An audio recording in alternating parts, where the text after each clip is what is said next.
කාලය කියන්නේ කොච්චර ඉක්මනට ගත වෙනවද කියනවා නම් මට තාම දැනෙන්නේ මං අන්තිමට වීඩියෝක් දැම්මේ මීට සති කීපයකට කලින් වගේ කියලා. හැබැයි මම මේ channel එකට වීඩියෝ දාන එක නතර කළා අදට අවුරුද්දක් වෙනවා. වීඩියෝ හැදෙන එක ටික ටික නතර වෙන්න ගත්තේ මං කාර්යබහුල වෙන්න ගත්තට පස්සේ. ඒකෙන් උනේ අර මට තිබිච්ච නිදහස, කාලය මේ දේවල් ටික සීමා වෙන්න ගත්ත එක. මගේ ඔළුවේ අදහස් තිබුණා මට වීඩියෝක් කරන්න ඕනකම තිබුණා. හැබැයි ඒ දේවල් ක්‍රියාත්මක කරගන්න බැරුව මම හිර වුණා. ඇත්තටම වීඩියෝ එකක් නොදාන්න ප්‍රධානම හේතුව උනේ කාර්යබහුල වීමම නෙමෙයි. මම පොඩි කාලේ ඉඳන් ගොඩ ගහගෙන ගෙනාවු අඩුපාඩු ටිකක් නිසා ඇතිවිච්ච ප්‍රශ්න නිසා. ඉස්සර ඉඳන්ම මම පටන් ගත්ත වැඩක් හරියට වෙලාවට ඉවර කරේ නැහැ. ඒ වැඩේ කරන අතරතුරත් එක ගැන ඕනට වඩා හිතනවා. ඊට පස්සේ වැඩ ගොඩ ගහ ගන්නවා, වැඩ කල් දා ගන්නවා. අන්තිමට වැඩක් කරන්න පටන් ගත්තත් ඒක ගැන හිතලා හිර වෙනවා. ඊට පස්සේ කිසි දෙයක් හරියට උනේ නැහැ කියලා හිතලා දුක් වෙනවා. මේවා බරපතල ප්‍රශ්න කියලා මට ඒ දවස්වල තේරුන්නේ නැහැ. මොකද මට ඇති වෙන්න කාලය තිබුණා. නිදහස තිබුණා. මේක වරදක්, මේක එකම වැරද්ද ආයෙ වෙන්නේ, මේකට මම මොකක් හරි කරන්න ඕනි කියලාවත් මම හිතුවේ නැහැ. එහෙම තේරුම් ගන්න තරම් මට දැනුම තිබුණෙත් නැහැ. කොහොම හරි මං කාර්යබහුල වෙන්න ගන්නකොට මට තිබිච්ච වෙලාව, නිදහස, ওই දේවල් ටික සීමා වෙන්න ගන්නකොට තමයි මේකේ ප්‍රශ්නේ, මේකේ බරපතලකම මට තේරුම් යන්න ගත්තේ. මොකද වැඩ ගොඩ ගැහෙනකොට ඒකත් එක්ක පීඩනය වැඩි වෙනකොට කිසිම ප්‍රගතියක් නැහැ. කිසි දෙයක් හරියට වෙන්නේ නැහැ. කලකිරීම වැඩි වෙන්න ගන්නවා. මේ ඔක්කොමත් එක්ක අන්තිමට මට නැති වුණේ මගේ හිතේ තිබිච්ච සතුට. ඒක නැති වුණාට පස්සේ තමයි මට මේක ඇතිම වෙලා ගියේ. ඊට පස්සේ තමයි මම මේකට උත්තර හොයන්න පටන් ගත්තේ. ඒකට මම පාවිච්චි කරේ පොත්. මම හිතන්නේ මම අවුරුදු ගානකට පස්සේ ගත්ත හොඳම තීරණය තමයි පොත් කියවන්න පටන් ගත්ත එක. මොකද ඒකෙන් මගේ මේ ප්‍රශ්න විතරක් නෙමෙයි, තව ප්‍රශ්න ගොඩකට උත්තර හම්බුණා. උත්තර කියන්නේ උත්තර හොයාගන්න ඕන කරන දැනුම. කොහොම වුණත් මට දැන් තිබිච්ච ප්‍රශ්න ගොඩක් ලොකු වුණාට ඒකට මට හම්බුනේ හරි සරල ක්‍රමයක්. implementation intention. ඔයාලා අද මේ බලන වීඩියෝ එක හැදලා තියෙන්නේත් ඔය ක්‍රමය පාවිච්චි වෙලා.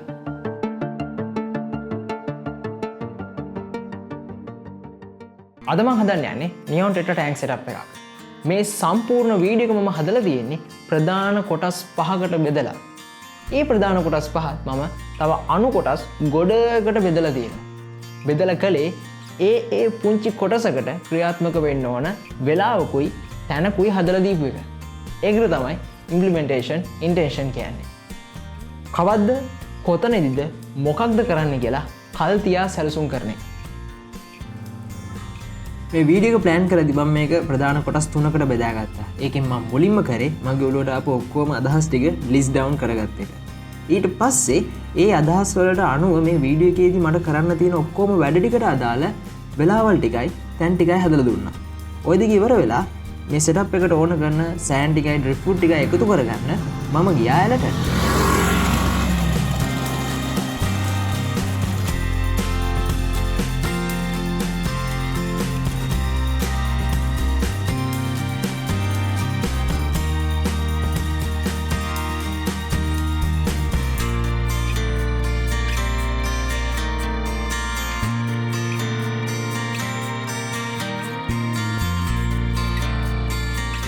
දැක්කහම පේනවනේ වැලියගේ ලස්සන කොහොමද කියලා. මේක ඇවිල්ලා අර මේ රොන් මඩ පිරිච්ච ඒ වැලිය එක නෙමෙයි, පොඩි බොරළු ගතියක් තියෙනවා මේකේ. ඒ වගේම මේවා ගොඩක් වෙලාවට ගන්න පුළුවන් මේ ඇල ඉවුරට එනකොට. මේ විදිහට වතුරට වැටලා තියෙන නුගමුල් කැලි දීපුත් මම කපාගෙන යනවා. මොකද සෙටප් එකේ ඩීටේලින් වැඩ ටිකක් කරගන්න ඕනොත් මට මේවා පාවිච්චි කරන්න පුළුවන්.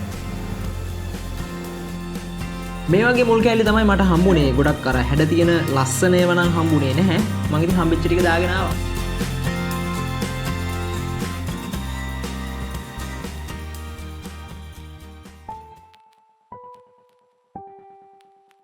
ප්‍රෙපරේෂන් වලදී මට වැඩිම වෙලාවක් ගියේ මෙන්න මේ සෑන්ඩ් ක්ලීනින් කියන වැඩේට. මොකද අපි සෙටප් එකට ඕන කරගන්න ප්‍රමාණයට එනකන් වැලි ටික ක්ලීන් කරගන්න ඕනේ.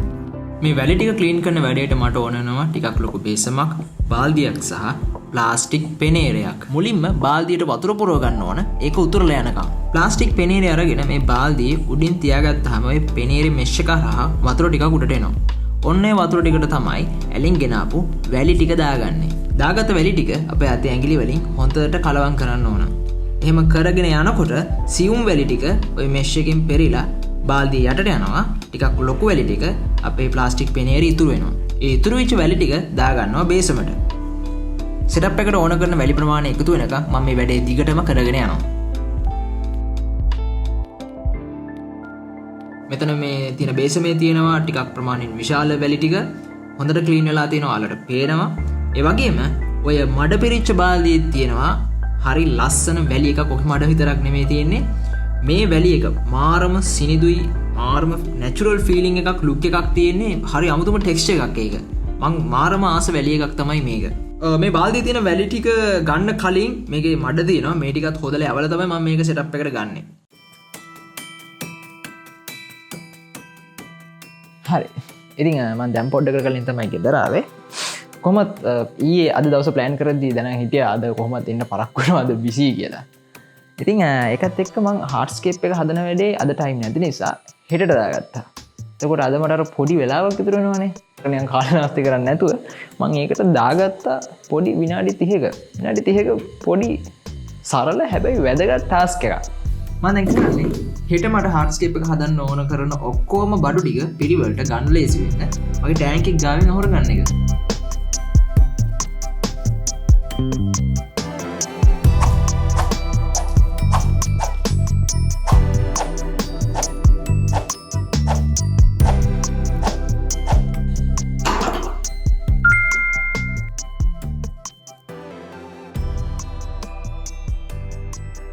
ඔතනදී ඔය මේ බ්ලාවරොක්ස් ටික මාගාව තිබුණා. ඊට පස්සේ මේ මට ඇලින් හොඳ ලස්සන රිෆූට් එකක් හම්බුනේ නැති නිසා මම minipura.lk එකට ගිහිල්ලා අලුත් රිෆූට් ටිකක් ඕඩර් කරා.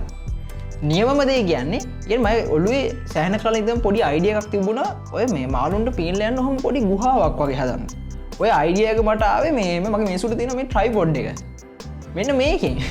ඒ කියන්නේ මේ කකුල් දෙක ටැංක් එකේ අයින්ට වෙන්න ගල් ටිකෙන් වහලා මේ වගේ පොඩි මුල් කෑල් ටිකක් දාලා ඔහොම යටින් පීනලා යන්න පොඩි ගුහාවක් වගේ හදන අයිඩියා එකක් තිබුණා. කොහොම හරි මිනිපුරා එකෙන් ගෙනාවු රිෆූට් ටිකයි ලාවරොක්ස් ටිකයි පොඩ්ඩක් තියලා බලද්දි මේ ටිකෙන් පොඩි ගුහා ලයින් එකක් හදන්න පුළුවන් කියලා පෙවුණා. හැබැයි මම අයිඩියා කරන් හිටියේ වෙන එකක් හදන්න. හැබැයි අර රිෆූට් ටික ඔහොම පොඩ්ඩක් තිය බලද්දි ගුහා ලයින් එකක් පෙවුණා. හැබැයි එවෙලේ මේ මාගාව තිබිච්ච ලාවරොක්ස් ටිකයි රිෆූට් ටිකෙනුයි මේක ලස්සනට හදලා ඉවර කරන්න පුළුවන් වේද කියලා මට අදහසක් තිබුණේ නෑ. ඉස්සර නම් ඔහොම සිටුේෂන් එකක් ආවම මම කරේ නැති වෙන්න බා කල්පනා කරනවා. දවස් ගාණක් කල්පනා කරලා ඒක හරියන්නේ නැහැ කියලා නිකන් ඉන්නවා. දැන් ඒ සීන් එකෙන් අයින් කළා ගොඩක් කල්. මම පස්සේ චුට්ටක් කල්පනා කරා. පොඩ්ඩක් තිය බැලුවා. බලලා අවුලක් නැහැ හදලා බලනවා කියලා මම සෙටප් එක හදන්න පටන් ගත්තා.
මේ සෙටප් එක හදාගෙන යද්දී පොඩි අඩුපාඩුවක් ආවා.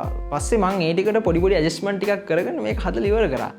ඉතින් වැඩි අවුලක් නැහැ. හොඳයි ඇත්තටම. හැබැයි මට තව ටිකක් ලොකු ලාවා රොක්ස් ටිකක් වැඩිපුර තිබ්බා නම් මේ ඔය ෆිල්ට් එක පැත්තට වෙන්න තව ටිකක් මේ සෙටප් එක එක්ස්පෑන්ඩ් කරන්න තිබ්බා. ඊට පස්සේ මේ ටැංක් එකේ පළල තව ටිකක් පළල ටැංකියක් මේකට ගත්තා නම් තව අමතර දේවල් ටිකක් එකතු කරලා මේක තව ටිකක් ලස්සන කරන්න තිබ්බා කියලා හදලා ඉවරනට පස්සේ මට පේවුණා. අනිත් දේ තමයි මේ ටැංකියේ උස පොඩ්ඩක් වැඩි. ගත්ත ටැංකියේ උස වැඩි. ඒ උස වැඩි නිසා අර වතුර පිරලි වුණාම අර ටැංකියේ පිටිපස්ස හරියේ ඔය ගල් ටික හරියේ පොඩි හිස් ගතියක් පේන්න ගත්තා.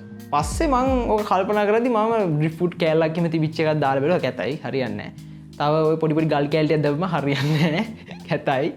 ඊට පස්සේ මම කරේ මේ පෝතොස් වැලක් එල්ලුවා ඒ හරියට. ඒ එල්ලුවේ සක්ෂන් කැප් වල ගහලා. මොකද එහෙම ගහලා තිබ්බහම ඒ වැල එහෙම ග්ලාස් එකේ ඇවිල්ලා තියෙනවා. අර මුල් ටික මේ ගල් ටික හරියට වැල්ලා ඔය ටික වර්ධනය වෙනවනේ. එතකොට අර නිකන් පොඩ්ඩක් හිස් ගතිය යයි කියලා හිතච්ච නිසා මේ මම පෝතොස් වැලක් එල්ලුවා.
සරල බොහොම ඉක්මනින් හදපු සෙටප් එකක්. ඉතින් ඔයාලගේ අදහස මොකක්ද කියලා පහලින් කමෙන්ට් කරන්න. තව දවස් කීපකින් මේ වීඩියෝ එකේ වැඩ ටික ඔක්කොම ඉවර වෙනවා. ඉතින් ඔය විදිහට තමයි මම මට තියෙන ලොකු වැඩ පුංචි කොටස් වලින් හිමිසර ඉවර කරගෙන යන්නේ. මගේ දවසේ වැඩි හරියක්ම තියෙන්නේ ඔය වගේ පුංචි කොටස් එක වැඩවල. ඉතින් ඔයාලත් මේක ඇප්ලයි කරගෙන බලන්න. හැබැයි මෙහෙමයි. තව එක දෙයක් තියෙනවා.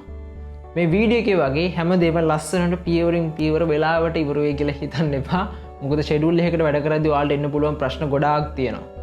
මමත් මේක කාලයක් තිස්සේ try කරලා මට ගැළපෙන විදිහට හදාගෙන වෙනස්කම් කරගෙන තමයි මේ වීඩියෝ එක කරන්නේ. මොකද ෂෙඩියුල් හදන්න plan හදන්න ඕන කෙනෙක්ට පුළුවන්. හැබැයි හදපු එක හරියට කරගෙන යන්න තමයි ගොඩක් අයට අමාරු. මේ විදිහට වැඩ කරගෙන යද්දී ඔයාලට එන්න පුළුවන් ප්‍රධාන ප්‍රශ්න දෙකක් තියෙනවා.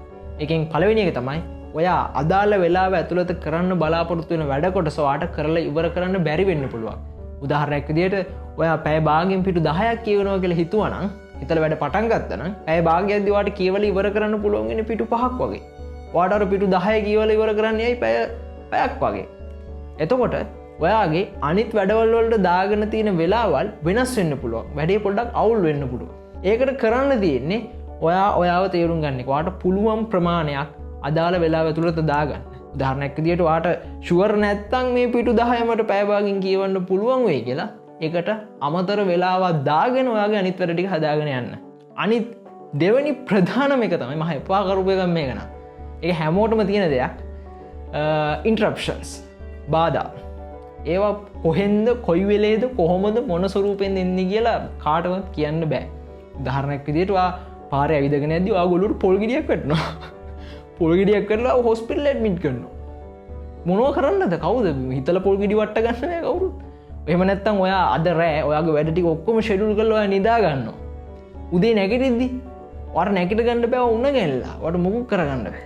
එතකොට මොකද වෙන්නේ වගේ ෂෙඩුල්වලට මොකද වෙන්නේ වගේ වැඩවලට මොකද වෙන්නේ මොනවා වෙන්නද කරගන්න බෑ ඒකට ඉතින් අපිට කරන්න තියෙන එකම දේ තමයි දුක්වෙන එක නෙමෙයි මැනේජ් කරගන්න එක ආපහු ෂෙඩියුල් කරන්න ඕන ඔයාගේ මගහැරිච්ච වැඩ කොහොමද ඔයා නැවත රිකව කරගන්න කියලා අයියෝ මම ලෙඩ වෙලානේ හිටියේ ඒ ටික මට කරගන්න බැරි වුණානේ කියලා ඒවා අතහැරලා දාන්න එපා ඒ අතහැරිච්ච වැඩ ටික ආපහු කොහොම හරි කවර් කරගන්න බලන්න ඔයාගේ වැදගත්කමින් අඩු වැඩ තියෙනවා නම් ඒවෙන් වෙලාව ටිකක් අඩු කරලා අර වැදගත්කම වැඩි වැඩවලට වැඩිපුර වෙලාවක් දීලා ඒ දේවල් මැනේජ් කරගන්න. මොකද අපිට ගියපු වෙලාව ආයෙ ගන්න බෑනේ. අපිට කරන්න පුළුවන් එකම දේ තමයි මගහැරිච්ච වැඩ ටික ආපහු රිකවර් කරගන්න එක. ඒකට සැලැස්ම හදන එක තමයි මේකට තියෙන විසඳුම. ඒ නිසා ඔයාට එන හැම ප්‍රශ්නයක් ගැනම හොඳට හිතලා ඒකට උත්තර හොයන්න. ඒකට උත්තර හොයන්න ඕනි කරන දැනුම හැම පැත්තෙම එකතු කරගන්න. හැම වෙලේම ඔයාට තියෙන ප්‍රශ්න ගැන අහන්න, බලන්න, හොයන්න, ඒ වගේම කියවන්න. එහෙනම් අපි තවත් අලුත් වීඩියෝකින් ලබන මාසේ හම්බෙමු. සුබ දවසක්.